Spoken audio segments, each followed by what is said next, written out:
Salutations, dear viewers. You're on with the Nexon of the Vast Nexus, and welcome to another Fortnite video.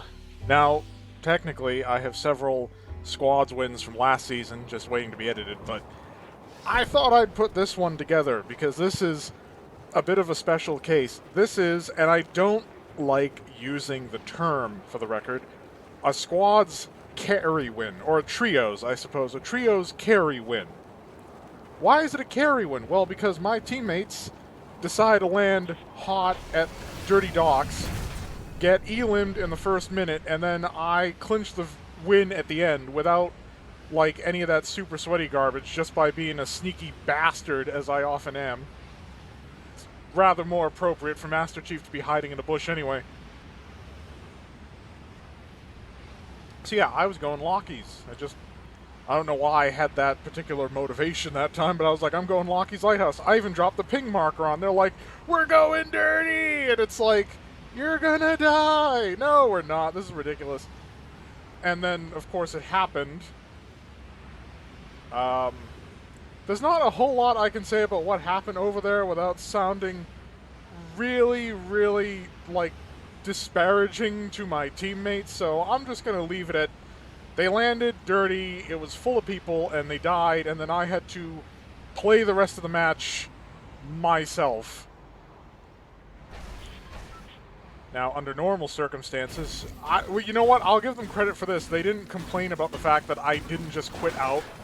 Because normally, you would think, like, oh, well, it's down to a solo, you might as well quit because you're not going to win. You might play second if you're sneaky enough, and of course, I am a master at that, but you're not going to win. But this time, surprisingly, the patience of my teammates paid off because I pulled a dub, and like I said, it did not get really sweaty at the end. I wasn't, like, smash building or fast editing, which, if you've been watching my channel for any duration of time at all, you should know that I don't do that. Beyond don't do that, I really can't do that, to be fair. So yeah, they're both down now, and I was thinking, how can I get there in time? It did not take long for me to realize that with the time left, if I got a boat, I'd have to swing all the way around the island, or go straight through the center, even though there's no, like, internal water access for Dirty. It just wasn't happening. I was like, you know what? They're dead. I can get to them. But I'm not just throwing in the towel because my teammates died. I've pulled runner-up out of, like, squads matches that went bad. Usually with randoms, though. I mean, why did they go dirty? You'd have to ask them. I'm sure one of the two of them will be upset about me calling them out for going dirty, even though it was a bad idea, but bruh, you did it. It happened. And yeah, it turned out into a dub, but that was kind of like... I mean, we got lucky that that last squad, or last trio, I mean, we had one literal bot in the sense that it was one of the, like, mercs that you can hire around the map now. Two players who were not exactly stellar. Again, I don't like using the term bot unless they're actual bots. I wouldn't be surprised, though, in this case, if they were actual bots, because the way they reacted was so... no builds, barely even any shooting, deer in the headlights. Now, the last player was of modest skill. I say modest skill because they tried building, but it was not that lightning fast, you know, zip-zip build. It was definitely more of a... Honestly, looking at stuff like this, I think we may have been in a bot lobby, but... yeah, that turned into a shotgun duel. If I'm remembering correctly, it's a few days out from when I actually played this match, but this is a recording while I'm recording. It's a post-match commentary, but it's not like a commentary that I'm compositing it in, so I haven't seen this over again to know exactly what's happening. Excuse me.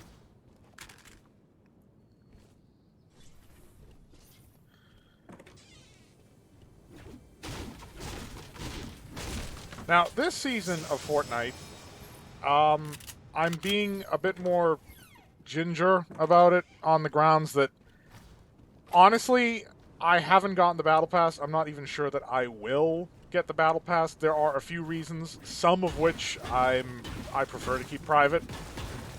But there's also the fact that Fortnite has demanded a substantial amount of my valuable time, and I have, since not committing myself to a daily dose of Fortnite, felt so liberated at the prospect.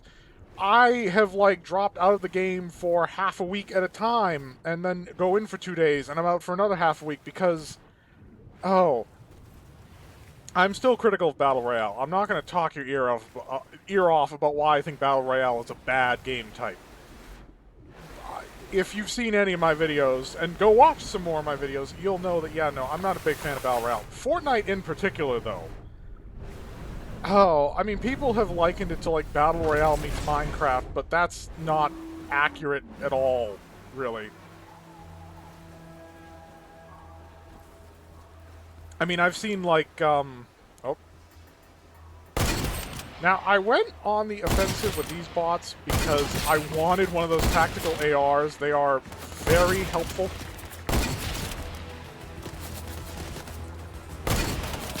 See, the problem with me running the lever gun is that I'm used to, like, compensating for ballistic drop when aiming down a scope, but when I'm using just, like, the basic crosshair sights, I'm not sure how high above the target I need to hold for a given distance.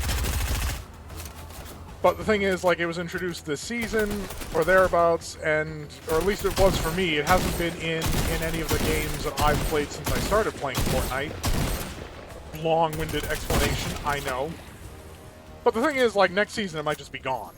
So who knows. And I dropped the subgun for it because technically the tactical AR is based off of manufacturer Sig Sauer's MPX submachine gun.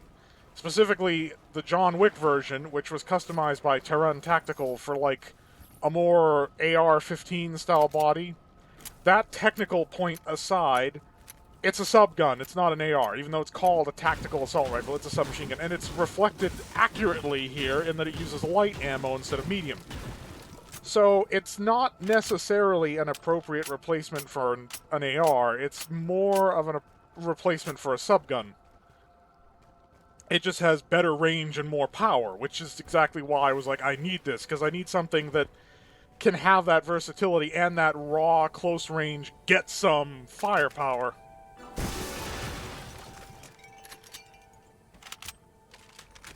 I mean, this whole time I was really hoping for a sniper rifle. I did not receive one. Just the lever gun. Now, I am running Chief as opposed to my standard skin, Supersonic, because honestly, the opportunity to, like, invoke Halo in any capacity or any regard is one I'm going to be all over. I mean, I also dropped the V-Bucks for the skin, so I should use it. There's still people holding out hope that Samus will be in Fortnite, and while I might love the concept of being Samus in Fortnite, even with, like, a Zero Suit transformation, all that cool stuff, and her gunship as a glider, you're talking about Nintendo letting go of its intellectual property, and while they're all too willing to let other licensors sign off their property to be featured in a Nintendo game, Nintendo has never been all that enthusiastic about sharing their intellectual property with anybody else. And to be fair, it got them out of a bit of hot water in the video game crash back in, like, 70s, 80s. I don't remember the exact time. I'm not here to give you a history lesson. But there is a reason why they choose to sort of be that stingy with it. It's not just they're being greedy. Still, I don't see Fortnite getting... I don't see Fortnite getting the Samus skin. That's just not a thing that's going to happen. Besides, how would it work? I mean, Samus has her arm cannon, right? If it is going to be Samus, I don't want to see her with two hands running around holding a gun. Because then it's just ruined. You've ruined it. She has an arm cannon. What they could do, but it would require a lot of work custom tuning the character for that, is to have different classes of weapon that you equip be represented by different transformations in the arm cannon, a la different beams from Metroid Prime, where depending on what beam you equip, the arm cannon, like, morphs into a different style, and explosive weapons would have the arm cannon open up, like as if she was going to fire missiles. Now that could work, but like, again, first of all, Nintendo letting go of the property. Second, Epic being willing to, like, put in that effort to do it right. There's just too much. I mean, to some extent, I should just write it off as it's never going to happen. I don't know, which means I could be proven stupid and wrong, but the only reason I'm really not writing it off as it's never going to happen is the fact that I'd love it to happen. I'm not saying it'd be a bad idea, I'm just saying that it seems very unlikely that it'll actually happen. This fundamentally is what all my, like, solos in a squads match boils down to. The survival strategy of just hide somewhere. Anywhere. I mean, again, I don't want to go into another Broken Royale rant. I've still got videos of that theme in the works. But Battle Royale is not about the fighting. I mean, sure, plenty of fighting goes on in Battle Royale, and if everybody took the passive strategy that I do, nothing would happen. The game would basically be a massive stalemate, but hiding, running and hiding, is a far better survival tactic, which is the key point in Battle Royale, to survive. Because in a deathmatch, you die, you know, so what? You respawn, you're back in the fight, you get them back for it, get revenge, whatever. Dying in a deathmatch game, ironically, is meaningless. It's a point for your enemy, but it's just that. Just 1 point for your enemy. Who cares? In a Battle Royale, last man standing wins. And it's different from something like Counter-Strike or Rainbow Six, where you have permadeath for the round. The trade-off is that those rounds tend to be like 5 minutes tops. A match in Fortnite can last 20.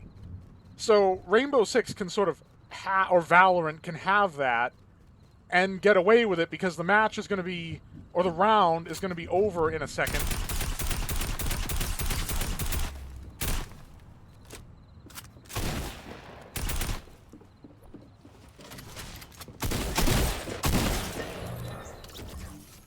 Because the round is going to be over in like a minute or two, even if you die early on, and you'll be right back in. If you're playing a Battle Royale and you're sort of sinking in for the long haul to get that win, you're waiting 20 minutes for it to happen. I mean, it's fantastic, the technical feat of getting 100 players or 150 players together in a common environment. Like, that's grand and all. But experience-wise, is that fundamentally different from just having a series of matches that are like 5 minutes strung together? I mean, people talk about the pacing. You can take it at your own pace. Not really. I mean, I love how ads in Fortnite don't show what being in the game actually is like, because it's not that like, oh, look at me, I'm throwing up a couple of ramps to get up a hill, or here's a 1x1. No, it's crazy spiraling towers and fast edits and all kinds of other, and general toxicity from the player base. That's what a real match of Fortnite is like.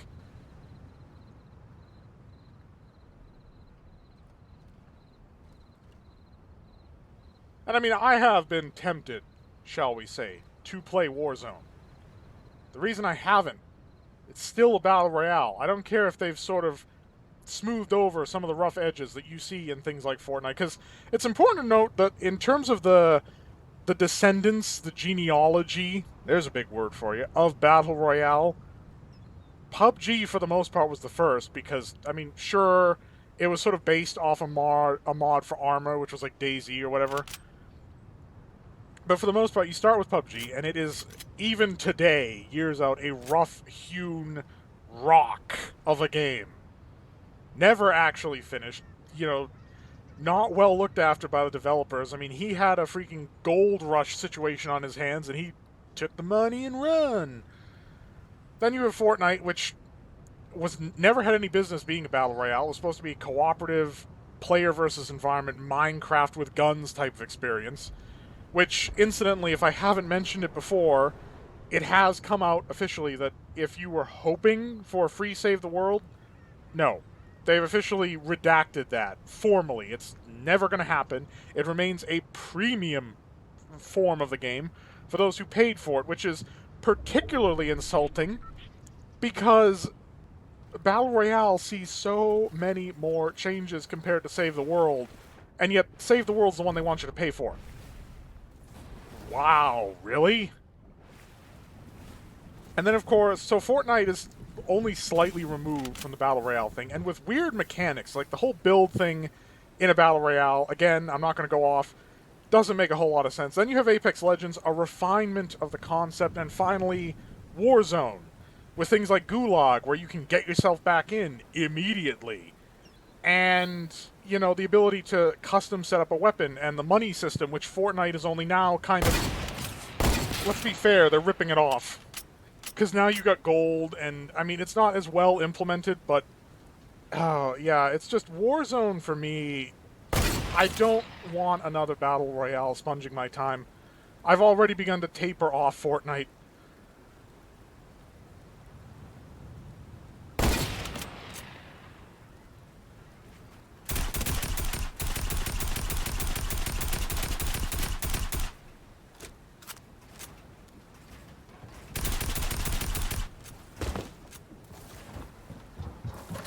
Now, I don't know what this guy was playing at.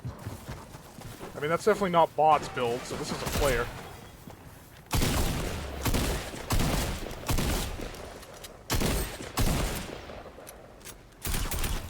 There goes their AI, buddy.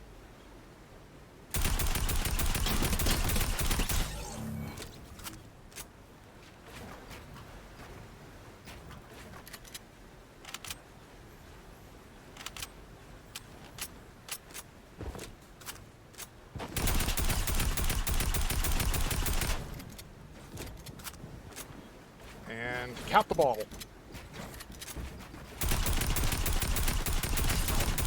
Now, it's nice not to have that happen to me for a change.